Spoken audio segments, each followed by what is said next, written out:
बिस्मिल्लाहिर्रहमानिर्रहीम। अस्सलामुअलैकुम dear students, Paradise College Shakargarh की तरफ से आपको ऑनलाइन स्टडी सेशन में वेलकम कहा जाता है। आज हम vectors addition by rectangular component के सेकंड पार्ट पे बात कर रहे हैं। जी, आपको अच्छी तरह से याद होगा कि vectors addition by rectangular component के फर्स्ट पार्ट में हम क्या डिस्कस कर चुके हैं, एक नज़र इस डायग्राम पे डालें। बेटा, हमने vector addition by rectangular components के अंदर एक वेक्टर के रिजल्टेंट को लिखा था इन टर्म ऑफ कंपोनेंट्स, उसके बाद उसकी मैग्नीट्यूड को फाइंड किया था और फिर हमने उसकी डायरेक्शन पे बात की थी। तो अगर आपने उस वीडियो को नहीं देखा तो इस वीडियो से पहले इसकी प्रीवियस पार्ट को ज़रूर देखें, क्योंकि ये इसका हम सेकंड पार्ट रिकॉर्ड कर रहे हैं। तो आइए आज हम इससे आगे बात अपनी लेके चलते हैं। आज की हमारी जो हेडिंग है वो ये है कि हमने vectors addition by rectangular components जो की थी उसमें यूजफुल स्टेप्स क्या थे। इन स्टेप्स को आपको स्क्रीन पे दिखाया जा रहा है, आप जरा तरतीब से इनको देखें। डायग्राम आपके सामने है और प्रीवियस लेक्चर आपके पास है। जरा देखिए हमने क्या किया था। हमें गिवन वेक्टर्स को हमने सबसे पहले गिवन वेक्टर्स को ऐड करके रिजल्टेंट वेक्टर बना के बताया था। उसके बाद हमने एक बात देखी थी, वेक्टर्स को उसके कंपोनेंट्स में रिजॉल्व करने के बाद के रिजल्टेंट का एक्स कंपोनेंट गिवन वेक्टर्स के एक्स कंपोनेंट का सम है। जी, होपफुली आपको पता लग गया होगा। फिर आपने क्या देखा, रिजल्टेंट का y कंपोनेंट गिवन वेक्टर्स के y कंपोनेंट्स का सम है। तो आपने रिजल्टेंट का x कंपोनेंट फाइंड किया, कैसे? x components of the vectors को ऐड करके। फिर आपने रिजल्टेंट का y कंपोनेंट फाइंड किया, कैसे? y कंपोनेंट्स गिवन वेक्टर्स को ऐड करके। फिर आपने resultant vector in term of components को लिखा। उसके बाद आपने उसकी मैग्नीट्यूड को इन टर्म ऑफ कंपोनेंट्स लिखा और लास्ट पे आपने डायरेक्शन ऑफ रिजल्टेंट वेक्टर को लिखा। तो ये 5 स्टेप्स आपको स्क्रीन पे दिखाए गए हैं। होपफुली आप इसको अंडरस्टैंड कर लेंगे।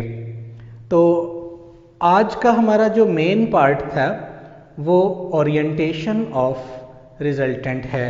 वो बच्चों कुछ इस तरह से है कि देखें, इस केस में आपका रिजल्टेंट वेक्टर फर्स्ट क्वाड्रेंट में लाई कर रहा है और आपको दिखाई दे रहा है कि इस रिजल्टेंट वेक्टर की लेंथ O से जो P तक है वो anti clockwise angle x axis positive के साथ बना रही है। तो आपको याद होगा कि हमने ये बात प्रीवियस वीडियोस में आपके साथ की थी कि जब भी वेक्टर की ओरिएंटेशन की बात करनी है तो आपने पॉजिटिव x एक्सिस के साथ एंटी क्लॉकवाइज एंगल लेना है। तो फर्स्ट क्वाड्रेंट में तो ओरिएंटेशन आपको सीधी सीधी नजर आ रही है, anti clockwise positive x axis के साथ, लेकिन ऐसा हमेशा नहीं होता। डिफरेंट क्वाड्रेंट्स में ओरिएंटेशन के रिजल्ट्स किस तरह से लिए जाएंगे तो आज हम उस पर बात करेंगे। तो शुरू करते हैं, orientation of resultant in different quadrants.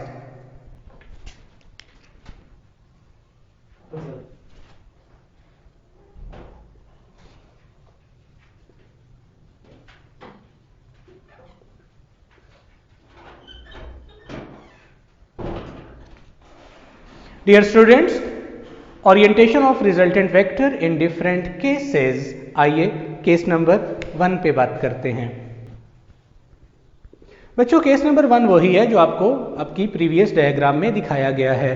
यानी अब हम हर केस के साथ अलग डायग्राम बनाएंगे और सिर्फ रिजल्टेंट वेक्टर को बनाएंगे। यानी गिवन वेक्टर्स की हमें ज़रूरत नहीं है, वो बात हम कर चुके हैं। आपने गौर करना है,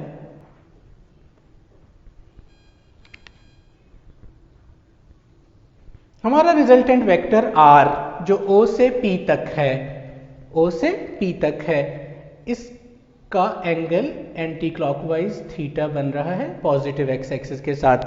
जरा इसके कंपोनेंट्स पे गौर करें। यू कम टू नाउ कि रिजल्टेंट का x कंपोनेंट और y कंपोनेंट दोनों पॉजिटिव हैं। तो केस नंबर 1 कुछ इस तरह से है, इफ रिजल्टेंट का x और y कंपोनेंट दोनों greater than 0 means positive, this implies that, इसका मतलब यह हुआ रिजल्टेंट वेक्टर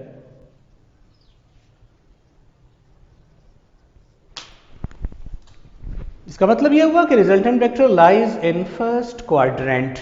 आप डायग्राम को देखकर बताएं, जब रिजल्टेंट वेक्टर फर्स्ट क्वाड्रेंट में होगा तो इसका एंगल पॉजिटिव एक्स एक्सिस के साथ एंटी क्लॉकवाइज में बन रहा है, जो आप इस ट्राइंगल में देख रहे हैं। दिस इंप्लाइज दैट, तो इसका मतलब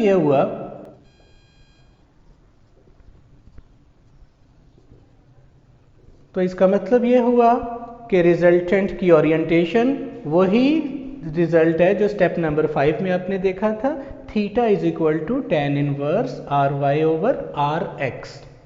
तो फर्स्ट क्वाड्रेंट में ओरिएंटेशन यही होगी। मैं फर्स्ट क्वाड्रेंट के केस में इसको नया नाम नहीं दे रहा, इसको नाम थीटा ही दे रहा हूं।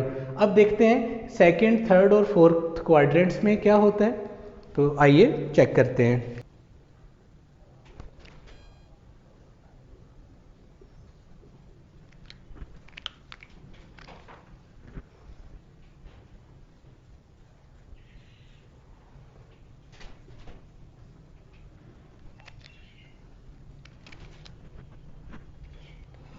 आपको दिखाई दे रहा है कि इस वक्त रिजल्टेंट वेक्टर जिसकी लेंथ O से P तक है, ये सेकंड क्वाड्रेंट में है। आइए इसके कंपोनेंट्स को चेक करते हैं। तो बच्चों इसका x कंपोनेंट नेगेटिव और y कंपोनेंट पॉजिटिव है। आप इस ट्राइंगल में इसको देख भी सकते हैं। इफ रिजल्टेंट का x component less than 0 means negative, y component greater than 0 positive. This implies that, इसका मतलब यह हुआ कि रिजल्टेंट वेक्टर अंडरस्टूड है लाइज इन सेकेंड क्वाड्रेंट। और आप सेकेंड क्वाड्रेंट में वेक्टर के होते हुए चेक करें कि ट्राइंगल के अंदर इसका एंगल नेगेटिव एक्स एक्सिस के साथ बन रहा है और वो भी क्लॉकवाइज बन रहा है। तो बच्चों अब इसकी ओरिएंटेशन इस एंगल को नहीं कहेंगे, ठीक है। अब आप याद रखें, so orientation of resultant vector in second quadrant किस तरह से लेंगे, रिमाइंड करें। अभी आपको बताया था जब भी वेक्टर के ओरिएंटेशन की बात करनी है तो पॉजिटिव एक्स एक्सिस से एंटी क्लॉकवाइज एंगल लेना है। ये एक सेट किया हुआ स्टैंडर्ड है, ठीक है। यानी ओरिएंटेशन वेक्टर की चलनी ही इस इनिशियल लाइन से एंटी क्लॉकवाइज है। इट मीन्स कि हमारा यहाँ पर ओरिएंटेशन की रिक्वायरमेंट कुछ इस तरह से है, इस एंगल को कहेंगे, तो हम इसको नाम दे रहे हैं फाई का। तो बेटा इस वैल्यू को किस तरह फाइंड करेंगे, जरा चेक करें। x और x डैश के दरमियान टोटल एंगल 180 डिग्री होता है, तो इतना एंगल कैसे फाइंड करेंगे, 180 में से इस थीटा को माइनस करना पड़ेगा। तो आपकी ओरिएंटेशन की वैल्यू आएगी 180 minus theta, that is 180 degree minus theta. शायद साहब एथलरे देखा।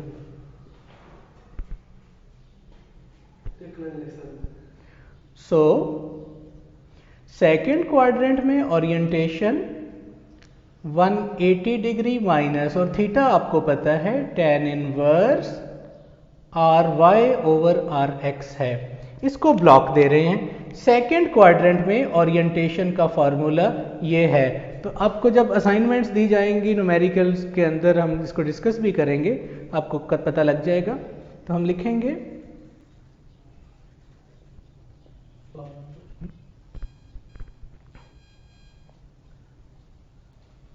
Orientation of resultant in second quadrant, इससे फाइंड करेंगे।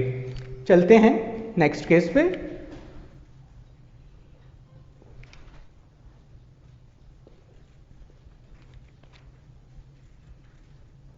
थर्ड केस में बेटा आपको दिखाई दे रहा है कि रिजल्टेंट वेक्टर जिसकी लेंथ O से P है, ये थर्ड क्वाड्रेंट में है।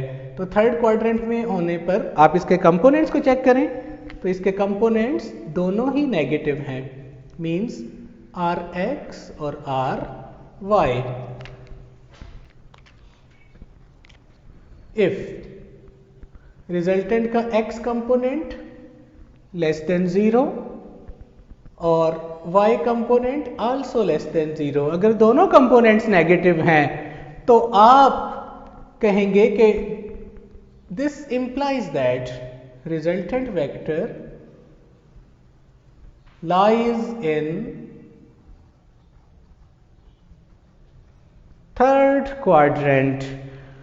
थर्ड क्वाड्रेंट में एंगल है और आप जरा इस ट्राइंगल में चेक करें, वेक्टर की लेंथ इस ट्राइंगल के अंदर आपको थीटा एंगल बनाती हुई नजर आ रही है, लेकिन ये थीटा एंगल किसके साथ बन रहा है? नेगेटिव एक्स एक्सिस के साथ। और किस तरफ बन रहा है? हाँ, बन तो एंटी क्लॉकवाइज रहा है, बन तो एंटी क्लॉकवाइज रहा है, लेकिन बन किसके साथ रहा है? नेगेटिव एक्स एक्सिस के साथ। हमने कहां से लेना है? फिर बता रहा हूं, जब भी वेक्टर के लिए ओरिएंटेशन की बात करनी है तो आपने एंगल पॉजिटिव एक्स एक्सिस के साथ लेना है, एंटी क्लॉकवाइज, यानी इतना। तो चेक करें, इसको अगर नाम फाई का देते हैं तो फाई कितना होगा? 180 प्लस थीटा। तो फाई की वैल्यू आएगी 180 डिग्री प्लस थीटा। सो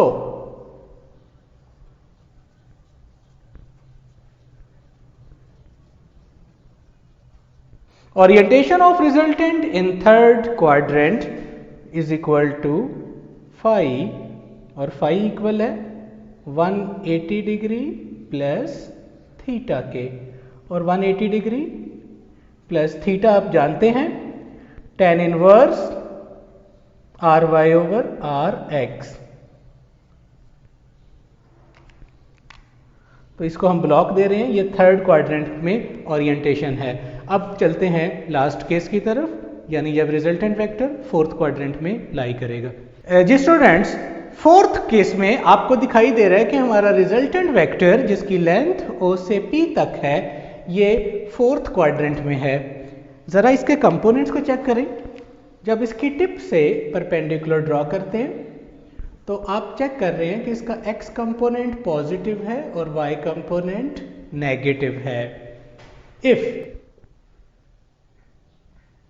अगर रिजल्टेंट का x component greater than 0 means positive, less than 0 means negative, तो x पॉजिटिव और y 0 है।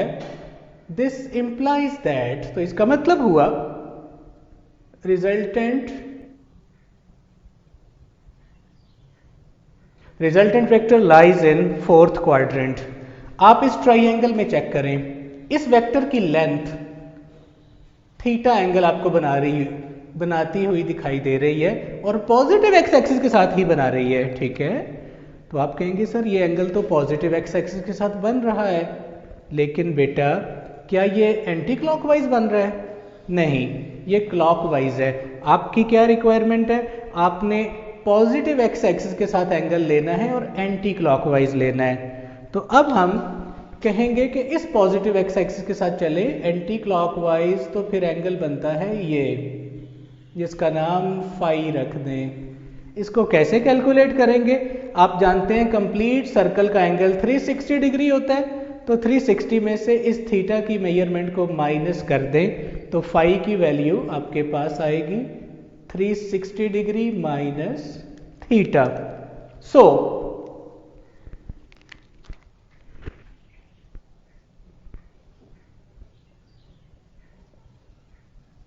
orientation of resultant vector in fourth quadrant is equal to phi, and this phi is equal to 360 minus theta. Now 360 degree minus theta कितना है? tan inverse r y over r x. तो बेटा fourth quadrant में orientation आप इस फार्मूले से find करेंगे। आपने चेक किया, मैं आपके सामने रिपीट कर देता हूं। फर्स्ट क्वाड्रेंट में एंगल बनता ही रिजल्टेंट का पॉजिटिव एक्स एक्सिस के साथ एंटी क्लॉकवाइज है, तो theta is equal to tan inverse r y over r x है। सेकंड क्वाड्रेंट में क्या किया था? 180 माइनस थीटा। थर्ड में क्या किया? 180 प्लस थीटा। और फोर्थ में 360 माइनस थीटा। ये जो चारों ओरिएंटेशन के रिजल्ट्स हैं ये आप चेक करें कि ये सारे पॉजिटिव एक्स एक्सिस के साथ एंटी क्लॉकवाइज में दिए गए हैं। तो आपका बच्चों लेक्चर कंप्लीट हुआ। अब हम आपको असाइनमेंट्स दे रहे हैं। एक रिजल्ट मैं हल करूंगा और 1 से 2 रिजल्ट्स आपको सॉल्व करने होंगे इन्हीं पैरामीटर्स को सामने रखते हुए। तो शुरू करते हैं। प्यारे बच्चों, आपको फर्स्ट असाइनमेंट कुछ इस तरह से बताई जा रही है कि vector a is equal to -4i + 4j। पहले बताएं ये किस क्वाड्रेंट में है। कॉमन सेंस है, x नेगेटिव और y पॉजिटिव, ये सेकंड क्वाड्रेंट है। लेकिन ये अब हर बार न्यूमेरिकल या असाइनमेंट में बताया नहीं जाएगा, ये आपको खुद चेक करना होगा वेक्टर के कंपोनेंट्स को देखते हुए। ठीक है, आपको जस्ट इतना कहा जाता है आप फाइंड करें ओरिएंटेशन ऑफ वेक्टर a। तो खुद सोचें कि ये किस क्वाड्रेंट में है। ये सेकंड क्वाड्रेंट में है। मैं इसको आपके इंटरेस्ट के लिए इसको बना भी देता हूं। x, x dash, y, y dash component को हम शो करते हैं। अब ये XY प्लेन हम इतनी बार बना चुके हैं कि कम से कम आपको हिफ्ज हो जानी चाहिए। ठीक है ना। तो चेक करें, x पे 4 यूनिट्स -1, -2, -3 एंड -4 और y पे 4 यूनिट्स 1, 2, 3 एंड 4। तो कोऑर्डिनेट्स तो हुए -4 और 4 और आपका वेक्टर a, तो यकीनन आपको समझ आ गई कि ये वेक्टर सेकंड क्वाड्रेंट में है। आप जरा चेक करें, इसका x कंपोनेंट नेगेटिव और y कंपोनेंट पॉजिटिव है। मैं आपको बताता चलूं कि जब भी आपने एग्जाम्पल हल करनी होगी या न्यूमेरिकल करना होगा तो ये हर बार ड्रॉ नहीं करने की ज़रूरत, सिर्फ आपको समझाने के लिए कर रहे हैं। आपको मैं इतना बताऊं कि इसका जो ये एंगल है ना थीटा, जो tan इनवर्स RY/RX करके आएगा, उसकी वैल्यू 45 डिग्री आएगी। कैसे, हम करके देख लेते हैं कि हेयर मैं सिंपली बात करता हूं, orientation phi is equal to, बताएं सेकंड क्वाड्रेंट में आपने क्या फार्मूला पढ़ा था। ओरिएंटेशन जो यहां से ली जाएगी वो पॉजिटिव एक्स एक्सिस के साथ एंटी क्लॉकवाइज एंगल आपका होगा फाई, और फाई की वैल्यू है 180 डिग्री माइनस थीटा। ठीक है, तो आपकी ओरिएंटेशन का फॉर्मूला है 180 माइनस थीटा, यानी 180 degree minus tan inverse RY/RX।